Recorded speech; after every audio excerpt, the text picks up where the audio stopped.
Hey guys, I am back from my November NaNoWriMo hiatus, and before you ask, no, I did not manage to win this year.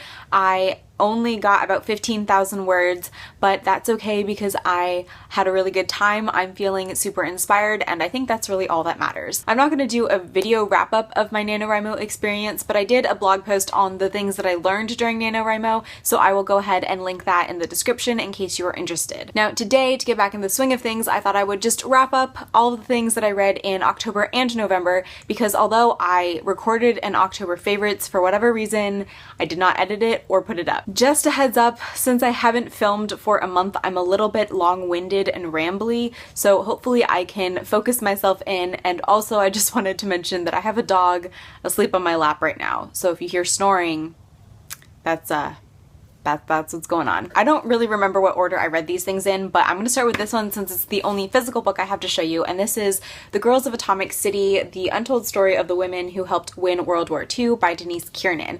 I did start this back in September and I finished it off in October, and this is a nonfiction book about the small town of Oak Ridge, Tennessee that popped up during World War II so that they had a place to refine uranium for the atomic bombs. I've talked about this in a couple of different videos, and I personally would classify this as kind of a social history because it's told from the perspective of several different women who moved to Oak Ridge because they were promised jobs that would help with the war effort. Aside from their perspective, you get some chapters talking about women who were influential in atomic and nuclear science at the time. You hear from generals and war strategists and journalists, and all in all, I thought this was a very interesting read. It's definitely a view of life during World War II that I don't think you get, at least in the American school system, we didn't get anything like this, and I ultimately gave it 3 stars. I gave this 3 stars mainly because, one, the writing didn't blow me away, although it did follow these women. I didn't think the form or the style was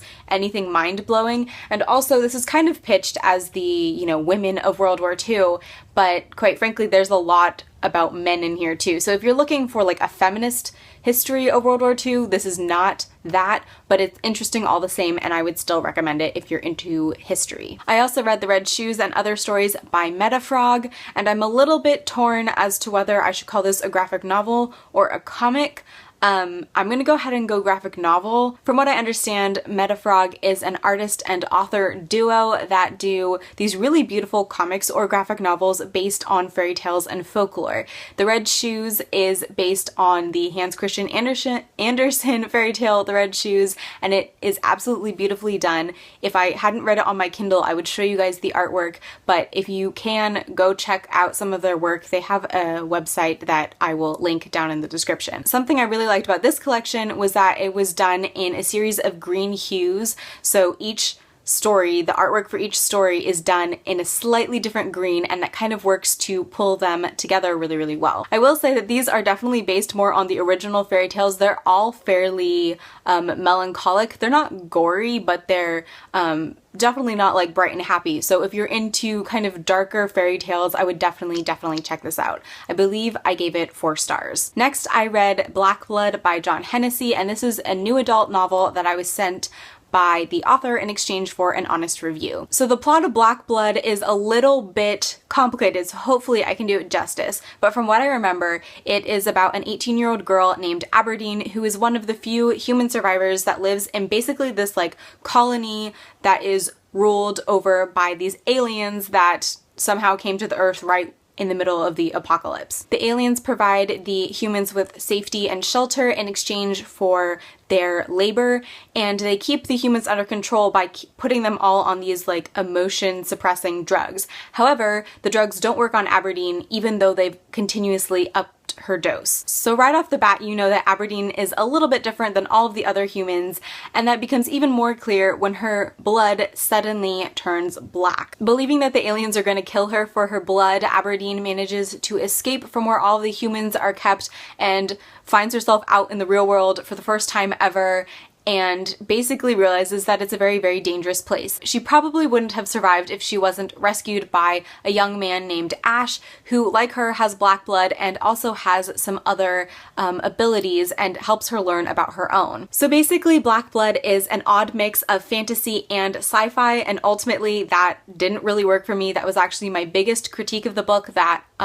it was just, there was too much going on. I was trying really hard to wrap my head around these aliens at the beginning because they're not super well described, and I still don't really think I could explain them to you. But then there are vampires and werewolves and witches, and I kind of wish the author had just picked one. I will say that the writing was pretty good, and I think what I enjoyed the most were the descriptions of the physical landscape. I thought it was really easy to picture where exactly the characters were and what the world they were interacting with looked like. Unfortunately, I ended up giving Black Blood only 2 stars because, like I said, I thought there was a little bit too much going on. The story was a little bit unfocused, and I personally found Aberdeen incredibly irritating, and by the end of the novel I didn't really care what happened to her. Lastly, and I believe the only thing I read in the month of November, was We Should All Be Feminists by Chimamanda Ngozi Adichie. This has definitely made the rounds here on BookTube, but just in case you don't know what it's about, this is an essay on feminism, pulling together a lot of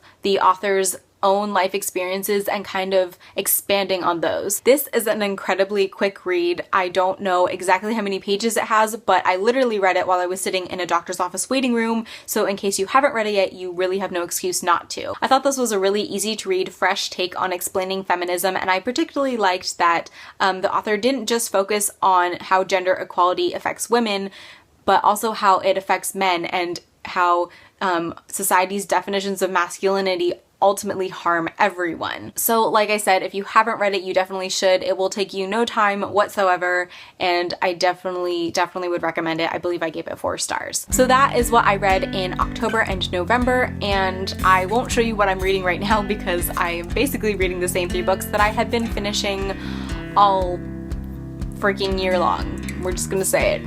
This is taking me forever. That's all I had for today, so I'm going to go ahead and sign off. I am trying to catch up on videos and comments and things right now, since I have been absent, so if there's anything that you've put out that you are particularly proud of and you would like me to see, let me know in the comments below and I will go check that out. If not, I hope you're having a great day, and that's, I guess, it. I will see you next time. Bye! Bye!